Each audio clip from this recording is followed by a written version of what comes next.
প্রায় আমার মাথার উপর দিয়ে একটা কালো ছায়া একটা পৌঁছে গেছে, মানে সেটা বড় একটা ছায়া।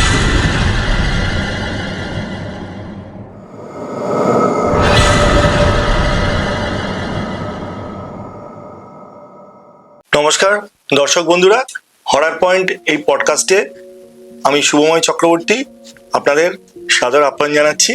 আজকে আমার সঙ্গে উপস্থিত হয়েছেন শ্রী বিশ্বজিৎ সর্দার। নমস্কার। আমাদের পডকাস্টের এই শো দেখে আমাকে ফোন করে উনি বলেছেন যে দাদা, আমার নিজের জীবনের ভৌতিক ঘটনা আছে যেটা আমি আপনার দর্শকদের সঙ্গে শেয়ার করতে চাই। তো আমি ওর সঙ্গে সঙ্গে ওকে বললাম, হ্যাঁ তুমি চলে এসো। এভাবেই ওর সঙ্গে যোগাযোগটা হয়েছে। তা আমি আর অযথা সময় নষ্ট না করে বিশ্বজিৎকে বলবো ও ভৌতিক অভিজ্ঞতাটা হয়েছে সেটাও আপনাদের বলবো। নমস্কার, আমি বিশ্বজিৎ সর্দার। আমি ওয়াটার পিউরিফায়ার অ্যাকচুয়ালি সার্ভিস করি। তো স্যারের সঙ্গে আমার পরিচয় হয়ে খুব ভালো লেগেছে। আমি থাকি ধামুয়া, বাণীবেরিয়া আমাদের গ্রামের নাম। আমার ভৌতিক কিছু ঘটনা রয়েছে যেটা আমি শেয়ার করছি আপনাদের। এমন একটা সময় এসেছিল, আমার একটা বন্ধু রয়েছে, আমার ক্লোজ ফ্রেন্ড রয়েছে, তার সাথে মানে আশেপাশে আমরা তখন ছোটবেলায় তো একটু ইয়ার্কি ঠাট্টার মধ্যে আমরা চুরি করতাম, পিয়ারা টিয়ারা ফল টল কার গাছের এইসব চুরি করতাম। ওখানে মাঠ রয়েছে, অনেক বড় মাঠ রয়েছে একটা। মাঠেতে আমরা প্রায় যেতাম, সকালে দুপুরে যেতাম। একদিন গিয়েছিলাম অনেকটা দূরে, মানে আমাদের বাড়ি থেকে ডিস্টেন্সটা অনেক দূর, মাঠের মাঝখান পর্যন্ত গিয়েছিলাম। ওখানে আমাদের একটা 1 বিঘে জায়গার ওপর, পুরো রাউন্ড 1 বিঘে জায়গার ওপর, মানে গাছপালা ভর্তি, তার মাঝখানে একটা পুকুর রয়েছিল। তো আমরা ওই পেয়ারা চুরি করতে করতে যখন গেলাম, ওখানে গিয়ে রেস্ট নিচ্ছিলাম, যেহেতু রোদ ছিল, দুপুরবেলা গিয়েছিলাম তো রোদ ছিল, রোদের গাছের ছাউনিতে একটা রেস্ট নিচ্ছিলাম। রেস্ট নিতে এবার পুকুরের দিকে তাকাচ্ছিলাম। এবার বন্ধুটার মাথায় কি এসছে, হঠাৎ করে আমাকে বলছে যে ভাই দেখ তো পুকুরের দিকটা তাকিয়ে। বলে দেখ, 4 সাইডে পানাটা পুরো একদম মানে মুড়ে গেছে, কিন্তু মাঝখানের পানাগুলো অ্যাকচুয়ালি জেগে আছে, এখনো পর্যন্ত বেঁচে আছে। দেখ সবুজ হয়ে রয়েছে, যেহেতু পানা সবুজ তো হয়ে থাকে জল পেলে। তো বলছি হ্যাঁ, তা হয়েছে তো কি হয়েছে? বলে চল তাহলে দেখা যাক ওর মধ্যে কি রয়েছে। তা আমরা গেলাম, গিয়ে ও পানা একটা তুললো। মানে যখনই পানাটা তুললো তখনই মানে ওর সাথে পানা যে নিচে যে এগুলো থাকে না, চুলের মতন যেসব জিনিসগুলো, জটাগুলো থাকে, ওর সঙ্গে 2-3টে কই মাছ উঠে এসেছিল। উঠে আসার পরে এবার খানাটা তো বেশিটা না, একটা মাছ মানে পুকুরের চাষে একটা রাউন্ড হয়ে, মানে ওর যা মাছ সব একটা খানার মধ্যে এসে জমাট হয়েছিল, মানে একটা গোল রাউন্ড হবে, রাউন্ডটার মধ্যে এসে জমা হয়েছিল মাছগুলো। মানে পুকুরের মাছ পুরো ওর মধ্যেই ছিল, একটা পুকুরের মাছ। 4 সাইডে জল যেহেতু শুকিয়ে গিয়েছিল। তারপরে কি হয়েছিল, এবার ও তোলার পর ও সঙ্গে সঙ্গে আবার বন্ধ করে দিল। বন্ধ করে দেওয়ার পর বলছে, বলে ভাই চ, এখন আর আসা যাবে না, এখন আসলে তো লোকজন দেখে নেবে, তখন ধরা পড়ে যাব। তো আমরা রাত্রে আসবো। এইরকম একটা কথা হয়েছে যে রাতের দিকে আসবো, রাতের দিকে এসে মাছগুলো সব তুলে নিয়ে যাবো, সেই রকম একটা প্ল্যানিং হচ্ছিল। তা আমি বললাম চ তাহলে রাত্রেই আসা হবে। তা তখন আমাদের মানে খাওয়া দাওয়া হয়ে যাওয়ার পরে আমাকে এসে ডেকেছে, বলে চল ভাই একটু আয়, ঘুরতে যাবো, বাইরের দিকে আয়। বলে আমি বাড়ি দিয়ে আমি চলে এসেছিলাম। দেখলাম ওর বাবা লিফটের কাজ করে, মানে ম্যাক্সিমামলি বড় ব্যাগ, বিশাল বড় ব্যাগ, লিফটের কাজ করে, ওই যন্ত্রপাতি রাখে, ওই ব্যাগ নিয়ে তো আমরা মাঠের দিকে রওনা দিই। আর তখন ছিল আমাদের কাছে কোনো টর্চ লাইট ছিল না। বন্ধু আর আমি গেলাম, যাওয়ার পরে তারপর হচ্ছে পুকুরের পানাগুলো পুরো সরানো হলো দুজন মিলে। প্রায় সেই সময় ওই 11:30 বাজে। তো ওই রকম সরানোর পরে তারপর ও আস্তে আস্তে মানে পুকুরের দিকে লেবেছে, খানাটার মধ্যে লাগার পরে ও তো প্রায় মাছ ধরছে, কিছু কিছু মানে হাত মারছে, মানে হাত মারলে অন্তত 3-4টে কই মাছ, মাগুর মাছ, যেসব জলে মাছ আর কি, যেগুলো ওঠে খানার মাছ। তো ওই রকম হওয়ার পরে ও মাছ ধরছে, প্রায় অনেকক্ষণ ধরে মাছ ধরতে প্রায় 12টা মতন, 12:30 মতন বাজে, মাছ ধরা হচ্ছে। ওই রকম হতে হতে প্রায় মাছ অর্ধেক হয়ে গিয়েছিল। ভরাট হয়ে যাওয়ার পরে কি হয়েছিল, সিচুয়েশনটা হয়েছিল এই যে একটা গর্ত রাউন্ড, মানে ওর মধ্যে একটা গর্ত ছিল একটা খানাটার মধ্যে। গর্তটার মধ্যে যখন গর্তটাও ফাটিয়েছিল তখন প্রায় অনেকগুলো মাগুর শিং মাছ মানে ওর মধ্যে খেলছে, প্রায় অনেকগুলো, ওই সিচুয়েশনটা। আর আমি তো হচ্ছে মাছ শুধু গোড়াচ্ছি, ও ধরে ধরে ফেলছে, আমি গোড়াচ্ছি।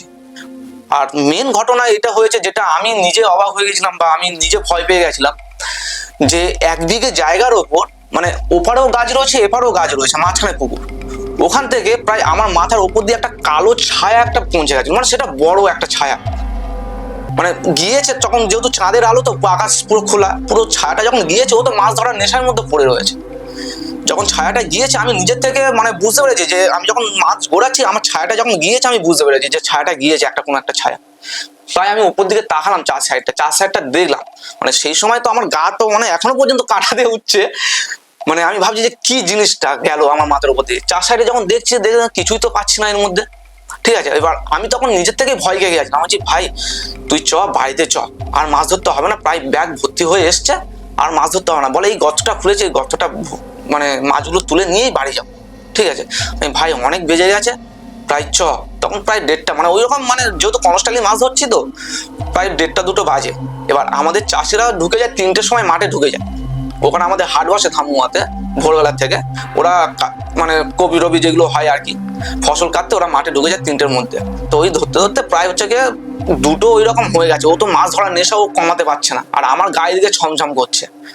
তা ও বলছে লাস্ট পর্যন্ত ওই নিজেই বলেছে, বলে চল ভাই আর মাছ ধরতে পারে না, ব্যাগ ভরাট হয়ে গেছে, ব্যাগটা চ। এবার ব্যাগটা প্রায় ছিল অনেকটাই ব্যাগ ছিল, মানে দুজন মিলে মাছ চাকিয়ে নিয়ে যেতে হবে সেই রকম ব্যাগ ছিল, অনেকটাই ভর্তি মাছ হয়েছিল। এবার তো আমার খুব খুশি, কিন্তু ওই খুশি তো হবে কি করে, কিন্তু আমরা হচ্ছে মেন রাস্তা দিয়ে যেতে পারবো না, যেহেতু মানে যারা লোক টোক চাষবাস করে তারা তো ঢুকে যাবে, যেতে পারবো না। তো ও তখন বলছে, বলে ভাই তাহলে এখান দিয়ে যেতে হবে না, চ একবারে আমরা বাগানের ভেতর থেকে গিয়ে, মানে একটা বাগান রয়েছে, একটা বাঁশ বাগান রয়েছে, পুরো 1 বিঘের উপরে, 1 বিঘেরও বড় হবে বাগানটা। এখন হয়তো বাঁশ ঝাড় কেটে দিয়েছে, খালি খালি লাগবে, কিন্তু বিশাল বড় বাঁশ বাগান। আর ওটা একটা ভয়ানক বাঁশ বাগান আর কি। ওখানে রাত্রেবেলা মানে কোনো লোক ঠোক কেউ যেতে পারে না। তো ওই বাগান দিয়ে এখন আমরা দুজন পেরোতে হবে, ওই বাগানটা পেরিয়েই তারপর ওদের বাড়িটা পড়বে। এবার তো এদিকে ভয় লাগছে যে বাগানের মধ্যে দিয়ে যাব অতগুলো মাছ নিয়ে, কোথায় কি হবে, এমনিতে নিজেদেরও ভয় লাগছে, আর এদিকে নিজেদের আনন্দ হচ্ছে যে মাছগুলো নিয়ে গিয়ে সকালে বিক্রি করবো হাটেতে গিয়ে। ঠিক আছে, এটা একটা আনন্দ ছিল। তো বাঁশবাগান থেকে যখন আমরা পেরোচ্ছি, তো ও নিজে আমাকে প্রেস করছে, বলে ভাই আমাদের পেছনে মনে হচ্ছে কেউ আসছে ভাই। ঠিক আছে, আমি তো ভাবছি, মানে আমি তো একটা জিনিস দেখেছি ওখানে, আমিও একটা আতঙ্কে ছিলাম, ভয়ে ছিলাম। এবার ও যখন বলেছে তখন তো আমি আরো আতঙ্কে হয়ে গেছে। তখন একটা নিজেদের মধ্যে একটা যেই রকম কথা হয়, আমি ঠিক আছে কে আসছে না আসছে ওটা পরের কথা, এখন তুই চল, যেতে যেতে অনেক দেরি হয়ে যাবে, চল। দুজন, ও একটা হ্যান্ডেল ধরে আছে, আমি একটা হ্যান্ডেল ধরে আছি। ঠিক আছে, মুখটা একটু ওই কলা ছিবড়ার যে থাকে ওই দিয়ে মুখটা বাঁধা আছে, বেঁধে এখন নিয়ে যাওয়া হচ্ছে। ভেতরে কি আছে না আছে, মাছ আছে তো আমরা জানি, যেহেতু মাছটা আমরা ঘুরিয়েছি। বারবার বলছে, বলে ভাই পেছনে কেউ আসছে, ভাই পেছনে কেউ আসছে। ঠিক আছে, এবার কিছুটা যাওয়ার পরে মানে অনেক আমার একটা ভয় ছিল যে বাঁশঝাড়, অনেক বয়স্ক লোকেরা বলে যে এরকম ভেঙে পড়ে বা উঠে যায়, এরকম একটা প্রতীক ব্যাপার ছিল। তো বাঁশঝাড় পড়েও ছিল একটা, সেটা আমরা এড়িয়ে গিয়েছিলাম। যদিও বা ওটা ওই লাইনে পড়েছিল, আমরা স্ট্রেট লাইনে যাব, রাস্তার ওপারে পড়েছিল। এবার কি হয়েছিল, রাস্তা পেরিয়ে মানে আমার একটা বন্ধুর, মানে যে বন্ধুটা আমার সাথে গিয়েছিল, আর বাড়িতে গিয়ে উঠলাম। ওটার পর ওনার মা হচ্ছে কি আমার ঠাকুমা হয়, ঠাকুমাকে ডাকলাম যে ঠাকুমা বাইরে এসো তাড়াতাড়ি, আমরা অনেক মাছ ধরেছি, হ্যাঁ আনন্দও পাচ্ছি খুব, যে বাজারে গিয়ে বিক্রি করবো মাছগুলো, এতগুলো মাছ তো খেতে পারবো না, বাজারে গিয়ে বিক্রি করবো। তো ঠাকুমা বেরিয়ে এসে হুট দমে উল্টো পাল্টা, মানে যেই রকম গ্রাম সাইডে বকাবকি করে, খুব বকাবকি করছে, এত রাত্রে কি করেছিস, এত রাত্রে কেন বেরিয়েছিস মাছ ধরতে, কাউকে বাড়িতে কিছু জানাসনি, হ্যাঁ কোথায় দিয়ে ধরে নিয়েছিস। আমার যে ওইগুলো পরে হবে, এখন মাছগুলো ধরে নিয়েছে, ঢালবোটা কোথায় এখন বল। তখন ঠাকুমাদের হচ্ছে কি ওপরে মাটি কাটার যে ঝুড়িগুলো হয়, বড় বড় ঝুড়ি, সেই ঝুড়িগুলো একটা সামনে ছিল, বললো যে ওই ঝুড়িটার মধ্যে মাছগুলো ঢাল দেখি কি মাছ ধরেছিস। নিয়ে আসলাম ঝুড়িটা, নিয়ে আসার পরে আমি আর আমার বন্ধু ওই যেটা দিয়ে বেঁধেছিলাম মুখটা, কলা বাঁশখানার মুখটা খুললাম। খোলার পর দুজন মিলে ব্যাগটাকে ঢাললাম ঝুড়িটার মধ্যে ধারার পরে আমি পুরো থতমত খেয়ে গেছিলাম যে জিনিসটা কি জিনিস দেখছি আমি। ও দেখছে জিনিসটা, আমিও দেখছি জিনিসটা, দুজন তো একদম পুরো একদম মুখ স্টপ হয়ে গেছিল যে কি জিনিস ওটা দেখছি আমি। তা ঠাকুমা বেরিয়ে আসলো, এসে বলতো কি রে মাছগুলো ঢেলেছিস। আমি বলছি ঠাকুমা কি জিনিস সেটা দেখুন। ঠিক আছে, ঠাকুমা বলছে মাছ কই তোদের। হ্যাঁ, আমি বলছি যা আছে সব দেখছি যে পাঁক মাছ, হয়তো একটা দুটো খুব একটা মাছ রয়েছে, যা দেখছি সব পাঁক। ঠাকুমাকে পুরো গল্পটা খুলে বললাম যে ঠাকুমা এই জিনিসগুলো হয়েছিল আসার সময়। ঠিক আছে, বলে নিঘাত তুই তাহলে মেচো ভূতের পাল্লায় পড়েছিস। ঠিক আছে, আমরা তো সেই মানে ওই যে শুনেছি যে মেচো ভূতের পাল্লায় পড়েছে, আর আমার সঙ্গে যে জিনিসগুলো হয়েছে বা ওর সাথে যে জিনিসগুলো হয়েছে সেইগুলো আমাদের মাথায় তখন খেলছিল। জাস্ট আমরা হচ্ছে পুরো ফিট হয়ে গেছিলাম ওই জায়গাটা। ফিট হয়ে যাওয়ার পরে তো সকালে যখন আমি চোখ খুলি, দেখি না চার সাইডে বাবা মা দিদা সব দাঁড়িয়ে আছে, আমার উদুম সে জ্বর, ও ওর কি অবস্থা আমিও সেটা জানি না। আমার জ্বর, আমি যেটুখানি আমি বাড়িতে এসে দেখছি যে আমার জ্বর, আমি ওইটুখানি বলছি যে আমার পুরো উদ্যমে জ্বর আছে, ঠিক আছে। চার সাইডে আমাদের ওখানে জ্যাঠা ট্যাটা সব আছে, ওরা সব গুণিন, তা গুণিন টুনিন দেখে ঝাড়ফুঁক করিয়ে, ঠিক আছে, তার 3-4 দিন কি 5 দিন মতন আমি অসুস্থ ছিলাম, মানে এরকম জ্বরে ভুগেছিলাম। তারপরে আস্তে আস্তে ঠিক হয়ে গেছিলো। হয়ে যাওয়ার পরে শুনছি যে ওরও ওই রকম 4-5 দিন কনস্ট্যান্টলি ওরকম জ্বর ছিল, তা ওরও ওই রকম নাকি ঝাড়ফুঁক ঠাড়ফুঁক করিয়ে তারপর হচ্ছে ঠিক হয়েছিল। তো ওই আমার একটা ভৌতিক আমার একটা অভিজ্ঞতা যে আমি ওই রকম একটা সিচুয়েশনের মধ্যে পড়েছিলাম। তো এই আমার গল্প আর কি। বিশ্বজিৎ খুব সুন্দর করে বললো ওর রোমাঞ্চকর অভিজ্ঞতার কথা, আপনাদেরও ভালো লেগেছে আশা করি।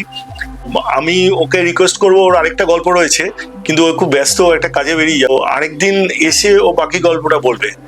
আর আজকের পর্বটা এখানেই শেষ করছি। তো একই সঙ্গে আপনাদের অনুরোধ করবো আপনারা আমাদের পাশে থাকবেন, পরপর ভিডিও আসবে সেগুলো আপনারা দেখবেন, আর অবশ্য করে লাইক, শেয়ার এবং সাবস্ক্রাইব করবেন। ধন্যবাদ।